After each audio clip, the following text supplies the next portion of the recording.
Olá, vamos aqui às questões de direito eleitoral desse ponto. Primeira questão.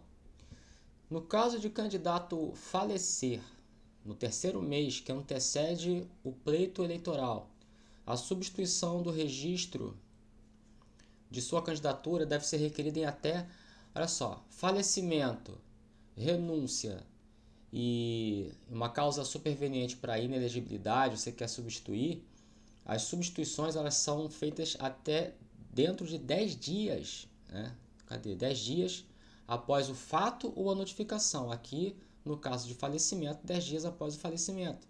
Então não é 20, não é 30, nem 20. Esse 10 dias coloca aqui antes do pleito, não. Então, falecimento, renúncia e inelegibilidade, substituição dentro de 10 dias a contar do fato, no caso de renúncia ou falecimento, ou a contar da notificação do partido, no caso de uma inelegibilidade, né, que veio através de um processo e o partido é notificado em relação a isso. É lógico que depois vai ter aquele o prazo máximo de 20 dias antes do pleito, né? No caso de renúncia e inelegibilidade, você tem esse prazo para fazer a substituição, mas não pode fazer isso dentro de 20 dias antes do pleito, salvo o caso de falecimento, né? O caso de falecimento pode fazer a substituição mesmo faltando menos do que 20 dias da data do pleito. Mas aqui ele está perguntando o prazo para fazer, o prazo normal aí para fazer a substituição no caso de falecimento, né? Então, 10 dias após o falecimento, letra E. 2. Quanto a registros de candidatos, assinale a opção correta, letra A. As causas de inelegibilidade são aferidas no momento do pedido de registro da candidatura, certo? Sendo vedada a alteração da decisão por alterações fáticas ou jurídicas supervenientes. Aí está errado. É ressalvadas as alterações, né? Pode fazer ressalva, pode fazer alteração em causas supervenientes, sim, após o registro, pode fazer. Né? Então é previsto. Então, vedada a alteração da decisão é errado. B. É vedado ao partido substituir candidato que for considerado inelegível após o termo final do prazo do registro. Acabamos de falar que pode, né? Na questão 1, pode fazer dentro de 10 dias a contar da notificação, desde que não seja 20 dias antes do pleito. Dentro de 20 dias antes do pleito. C. Para solicitar à Justiça Eleitoral o registro de seus candidatos, os partidos políticos terão até às 19 horas do dia 30 de agosto. Não, até o dia 15 de agosto. Então está errado aqui. 19 horas está certo, mas 15 de agosto. D. Entre outros documentos, o pedido de registro de candidato à Justiça Eleitoral deve ser instruído com declaração de bens assinada pelo candidato. Sim, entre outros documentos, quer dizer, esse aqui não é o único, né? Você tem aí certidões variadas criminais, certidão eleitoral, prova de filiação partidária, tem um monte de coisa aí. A declaração de bens é só mais um, então tá certo, né? Tá certo. Apenas partidos políticos podem solicitar registro de candidatos. É errado, porque o partido ou a coligação, né? Já está a coligação, tudo bem, pode fazer, mas aquele candidato que se sentir preterido, tipo, eu fui escolhido na convenção, mas o partido não foi lá registrar a minha candidatura. Então ele pode fazer dentro de 48 horas após a publicação da lista, né, feita pela Justiça Eleitoral. Então o próprio candidato pode fazer. Então a letra E está errada. 3. A lei cria reserva de vagas para ambos os sexos, ao determinar que cada partido político ou coligação, ao realizar o registro de candidatos, deve preencher o mínimo de 30 e o máximo de 70, né, de candidatura de cada sexo, certo? Né? Não tem detalhes maiores aqui, você já sabe disso, certo? Caso as convenções para a escolha de candidatos não indiquem o número máximo de candidatos previstos em lei, há possibilidade de preenchimento das vagas remanescentes pelos órgãos de direção dos partidos respectivos após o prazo legal do registro geral de candidatura. Certo, certo também. Então, ele não preencheu, que é 100%, né, o número de candidatos que podem ser registrados pelo partido, 100% dos lugares a serem preenchidos, das vagas a serem preenchidas, mais um. Mas na convenção partidária o partido não chegou a escolher tantos candidatos assim. Não tem problema. Até 30 dias antes da data do pleito, ele pode ir preenchendo ali os candidatos até chegar ao número máximo de candidatos. Podem ser até 500 candidatos, mas o partido só conseguiu escolher na data da convenção 350. Então ainda tem 150 que eles podem depois fazer acrescentar, né, essas candidaturas até 30 dias antes da data do pleito. Então tá certo aqui.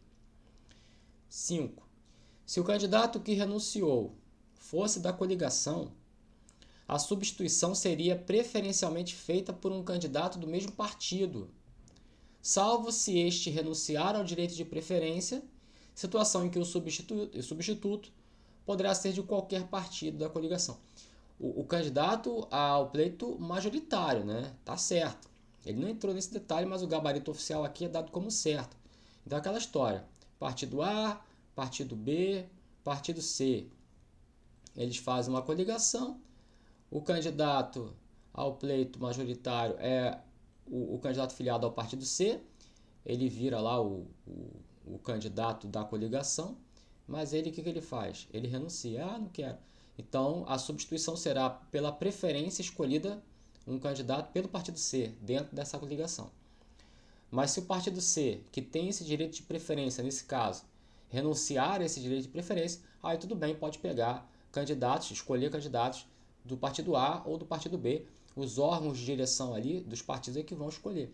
Então, se ele renunciou, a substituição será feita preferencialmente por um candidato do mesmo partido, tá certo? Salvo se o partido, renunciar ao direito de preferência, situação em que o substituto poderia ser de qualquer outro partido.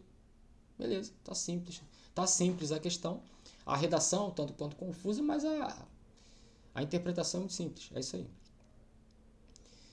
O partido poderá promover substituição do candidato na forma estabelecida em seu estatuto, mesmo após o término do prazo do registro. Sim, renúncia, morte, né, falecimento, melhor, inelegibilidade, até 10 dias do fato ou da notificação do partido, desde que não seja dentro de 20 dias a contar da data do pleito, faltando para chegar a data do pleito, exceto caso de falecimento. Tá lá. Já falamos bastante isso aí. A lei permite que o próprio candidato requeira o registro perante a Justiça Eleitoral, caso seu partido ou coligação não faça, certo também, dentro de 48 horas após a divulgação da lista. Aí. 8. Tratando-se de candidato ao governo de Estado, os partidos e coligações deverão, na solicitação de registro do candidato, apresentar à Justiça Eleitoral as propostas. Sim, tá certo. No caso de candidato ao governo do Estado, a governador, a presidente da República e a prefeito. Esses chefes do executivo, né? Eles têm que apresentar para o registro de candidatura, além de todos os documentos que todos os candidatos têm que apresentar, né? Mais ainda as propostas que são defendidas por ele também. 9. Suponha que um candidato ao cargo de deputado estadual, que está com o registro sub judice, continue praticando atos de campanha e grave um programa eleitoral a ser veiculado no horário eleitoral gratuito. Outros candidatos do seu partido e da coligação temem que a veiculação desse programa venha a ser considerada um desafio à medida judicial que deixou o registro do candidato sub judice. A respeito dessa situação hipotética, julgue os itens. Aí, no caso aqui, o item. O fato desse candidato estar com o registro sub judice não o impede de praticar atos relativos à campanha e utilizar-se do horário eleitoral gratuito. Perfeito. Ele está com o registro sub judice, ele pode praticar todos os atos referentes à campanha, inclusive propaganda eleitoral gratuita no rádio e na televisão. O nome dele vai constar na urna e ele pode receber voto, e a contabilização dos votos, a validade, vai ficar pendente aí no caso da condenação dele ou não, né? Se ele for condenado, aí o registro é cancelado, ele perde os votos e o partido também, se for aqui pleito proporcional. Mas se depois da eleição a situação dele se normaliza, os votos serão computados para ele e para o partido. Então, não impede, ele está sub judice, não impede ele participar, né? Aí vem a 10, que é parecida, né? Um candidato ao cargo de deputado estadual que está com o registro subjúdice. Continua praticando atos de campanha e grava um programa eleitoral a ser veiculado no horário eleitoral gratuito. A respeito dessa situação, digo item.